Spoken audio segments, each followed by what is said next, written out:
तर सातारा जिल्हा परिषदेमध्ये राडा झाला आणि यावरून अनिल परबांनी शिवसेनेवर निशाणा सुद्धा साधलेला आहे। मार खाण्याऐवजी सत्तेतून बाहेर पडा असं परब यांनी शिवसेनेला उद्देशून म्हटलं। तर सत्तेत असताना देखील मार खाता तर कुठे गेला तुमचा स्वाभिमान आता, असा सुद्धा सवाल परब यांनी शिवसेनेच्या शिंदे गटातल्या आमदारांना विचारला। आणि भाजप चिरडूनच काढत आहे आणि तुम्ही त्यांचं नाव घ्यायला घाबरता असं सुद्धा परब यांनी म्हटलेलं आहे। स्वतःला वाघ म्हणवणारे आणि समजणारे आता शेपूट घालून का बसलेत असा सवाल, असा खोचक टोला त्यांनी लगावला।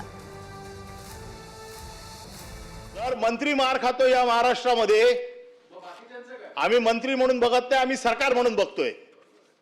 आणि सरकारचं कर्तव्य काय असतं? सर्वसाधारण नागरिकाला संरक्षण देणं। जर या राज्यामध्ये मंत्री मार खातायत, कार्यकर्ते जर सत्तेतले मार खातायत, तर सर्वसाधारण नागरिकाला काय संरक्षण तुम्ही सरकार म्हणून देणार आहात? मी या सभागृहात गेले कित्येक वर्षे महाराष्ट्राचं राजकारण जवळनं बघतोय। काही वर्षापूर्वी उठाव केला गेला। हा उठाव कशासाठी केला? तर आमचा स्वाभिमान राष्ट्रवादी चिरडते, आमचा स्वाभिमान राष्ट्रपती पायाखाली दाबते। अजितदादा आम्हाला फंड देत नाही, अजितदादा आम्हाला वागणूक अशी घाणेरडी वागणूक देतात। त्याच्यासाठी आम्ही उठाव केला, त्याच्यासाठी आम्ही सत्तेतनं बाहेर पडलो, त्याच्यासाठी आम्ही सत्ता पलट केली। आम्ही वाघाचे बच्चे आहोत।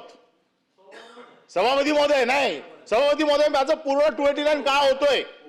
हा पूर्ण 289 होतोय। मंत्री महोदय काय म्हणायचे? महोदय, या विषयावर जेव्हा चर्चा झाली, निर्णय झाला, तेव्हा ते नव्हते, तर अनावश्यक आपण हे मांडायला का म्हणतो?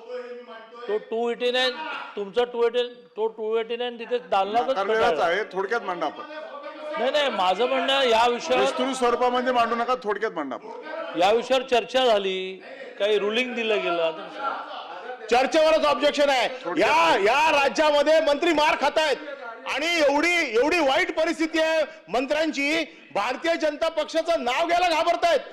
कोण पोलिसाची हिंमत होते? पोलीस हे प्यादे, आणि पोलीस हे प्यादे, या पोलीस मारतो तुम्हाला आणि तुम्ही मूग गिळून गप्प बसताय। कुठे गेला तुमचा स्वाभिमान?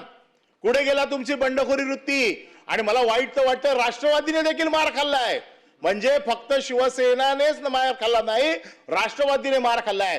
जो तुम्ही निर्णय त्यावेळेला घेतला, तुम्ही दोघे बाहेर पडा सत्तेतना, मग कळेल। पण आज भारतीय जनता पक्ष तुम्हाला चिरडून काढतेय आणि तुम्ही भारतीय जनता पक्षाचं नाव घ्यायला देखील घाबरताय। मार खाताय मंत्र्यांचा, मंत्री मार खातोय। आणि जर मंत्री मार खात असेल आणि या सभागृहामध्ये आपल्याकडे संरक्षण मागत असेल, हे सभागृह मंत्र्यांनी संरक्षण मागायचंय का सर्वसाधारण आमदारांनी मागायचंय? आमदार पायऱ्यांवरती सरकारच्या विरोधात, मुख्यमंत्र्यांच्या विरोधात 289 का बसतो? अभूतपूर्व परिस्थिती महाराष्ट्रात निर्माण झाली आहे। आणि जेव्हा अभूतपूर्व परिस्थिती महाराष्ट्रात निर्माण होते, त्यावेळेला हा विषय 289 चा होतो। भारतीय जनता पक्षाकडनं तुळवले जात आहेत, स्वतःला वाघ समजतायत। हे वाघ आता गेले कुठे? शेपटी घालून बसलेले आहेत। कोणाची हिंमत होत नाही भारतीय जनता पक्षा।